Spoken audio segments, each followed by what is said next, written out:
pesa komwe Yahweh Yahweh batela nikombo Yahweh Yahweh benisa nikombo Yahweh Yahweh batela nikombo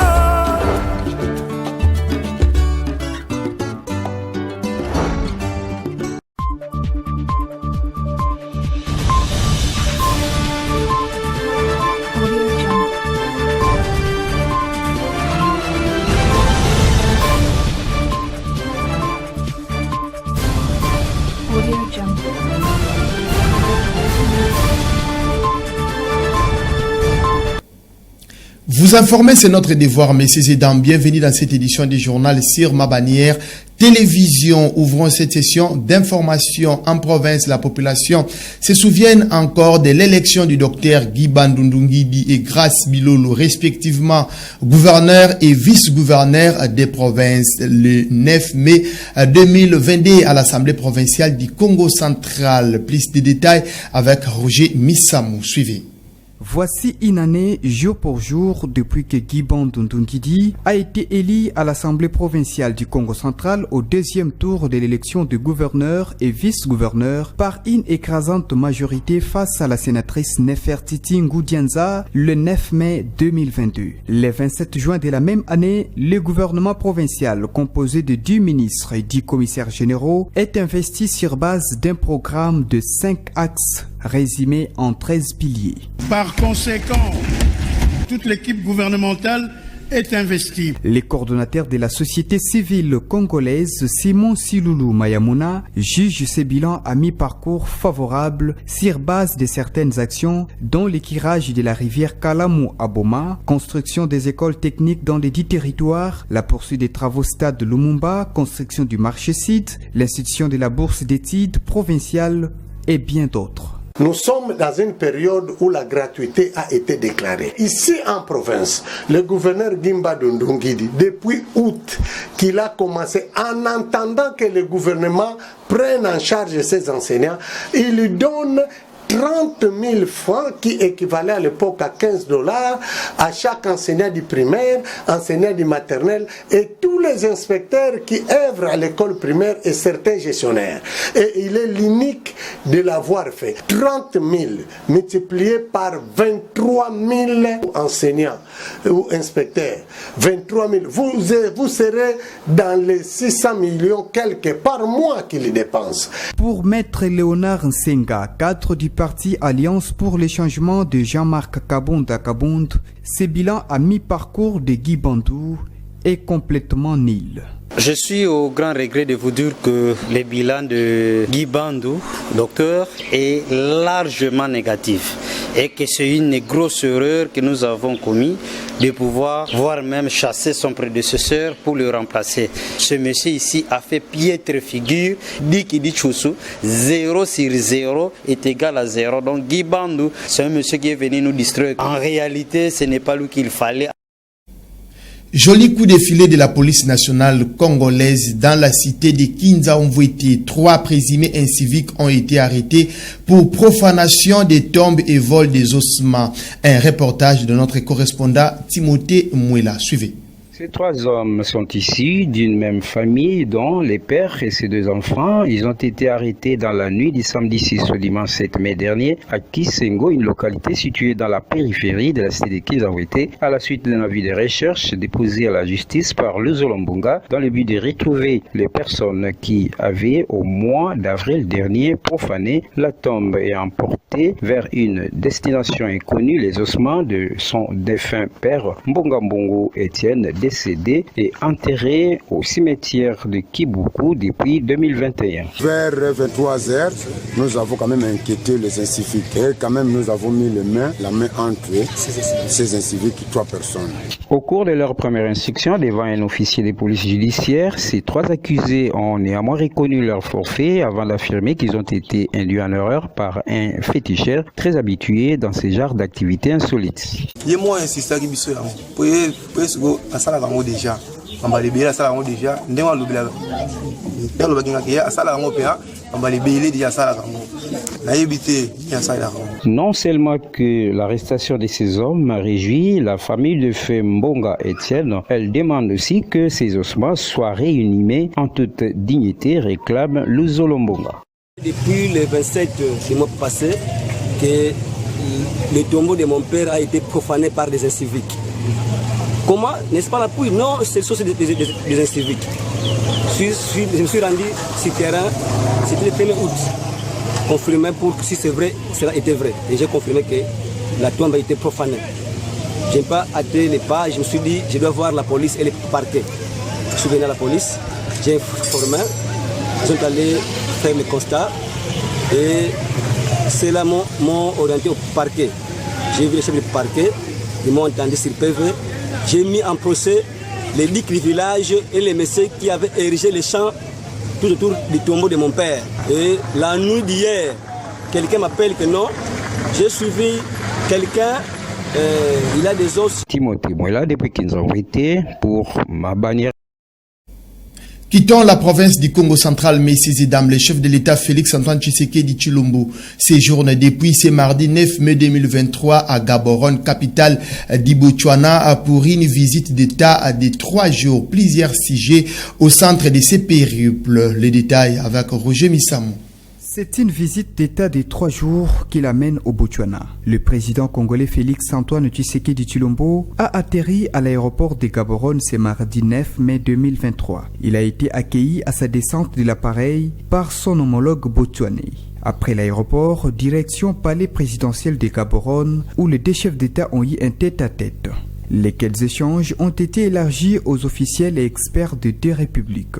Toutes les parties prenantes ont réfléchi autour de la modernisation de l'industrie du diamant et d'autres ressources naturelles. Dans ce secteur, la RDC souhaite tirer des leçons de la réforme minière réussie dans ce pays de l'Afrique australe. Au cours de la conférence de presse conjointe de 2 chefs d'État, le président congolais Félix Tshisekedi a manifesté clairement ses inquiétudes par rapport à l'évolution des opérations militaires menées par la force régionale de la communauté de l'Afrique de l'Est. Manifestement, il y a des problèmes de fonctionnement avec cette force régionale. La première raison qui nous pousse à nous poser des questions, c'est le rôle qui était assigné à cette force régionale et qui n'est pas du tout rempli. Aujourd'hui, il y a dans certaines localités une cohabitation observée entre contingents de la force régionale est-africaine et les terroristes du M23, ce qui n'était pas prévu au programme. Alors, à côté de cela, il y a le problème du commandant de la force lui-même. Vous avez suivi le général Jeff Nyaga qui a démissionné de manière spectaculaire, nous surprenant tous, et parlant de menaces.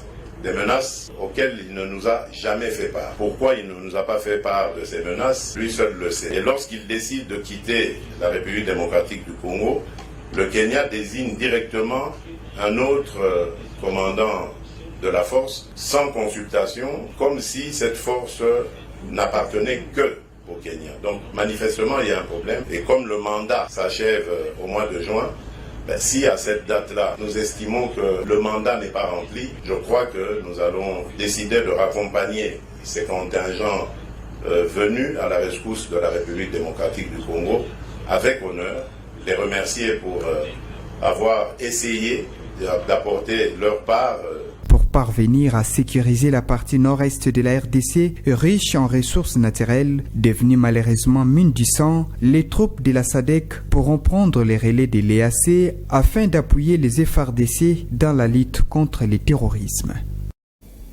Et l'Assemblée nationale a déclaré recevable le lundi 8 mai 2023 la proposition de loi du député national Daniel Mbaou portant modification du code de la famille. Le détail dans cet élément du journal. Suivez.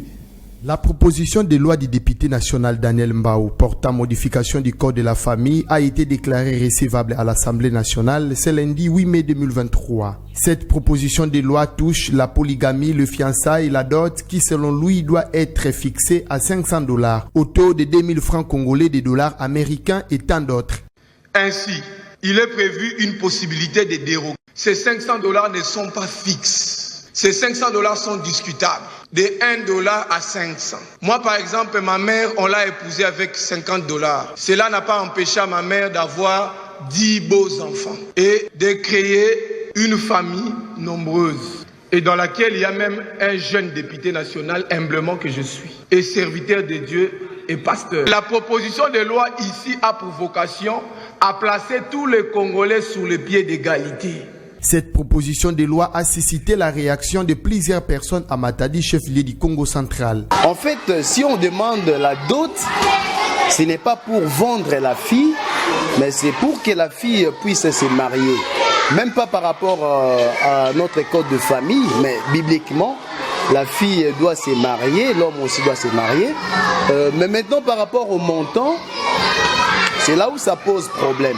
Moi, je crois que les montants, on ne peut pas tout simplement exiger que ça soit 500 $.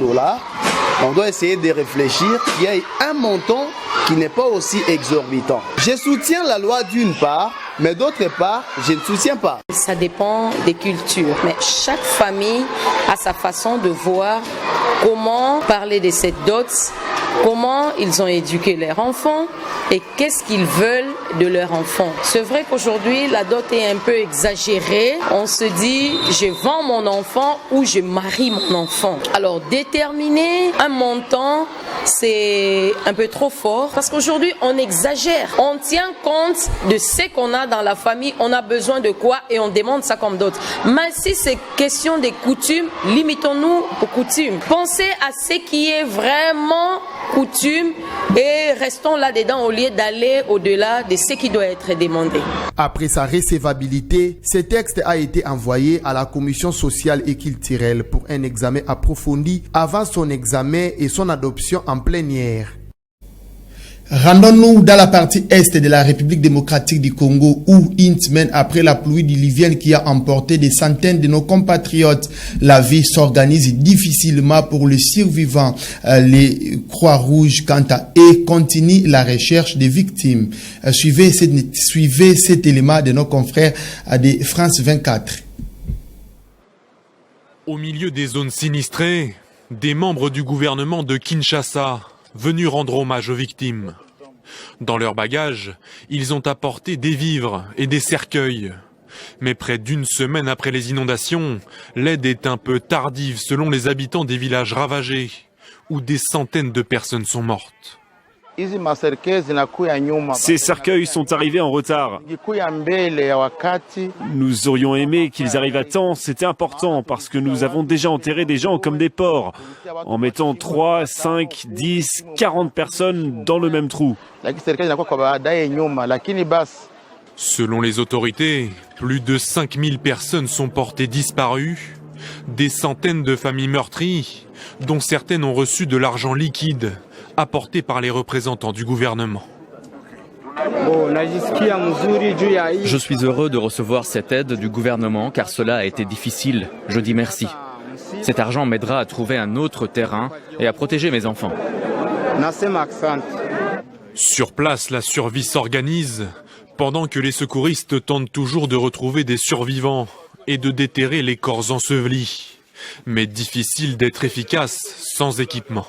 On recherche les corps avec les bêches, avec les mains, mais si on avait des véhicules ou des appareils ou je sais pas quoi, des matériels qui peuvent nous aider à les faire rapidement, ça pouvait être bien. Selon des responsables de l'ONU sur place, près de 3000 familles se trouvent actuellement sans abri dans les 2 villages les plus touchés. Fin de cette édition du journal Messieurs et Dames. Merci de l'avoir suivi et bonne suite des programmes chez vous. Au revoir.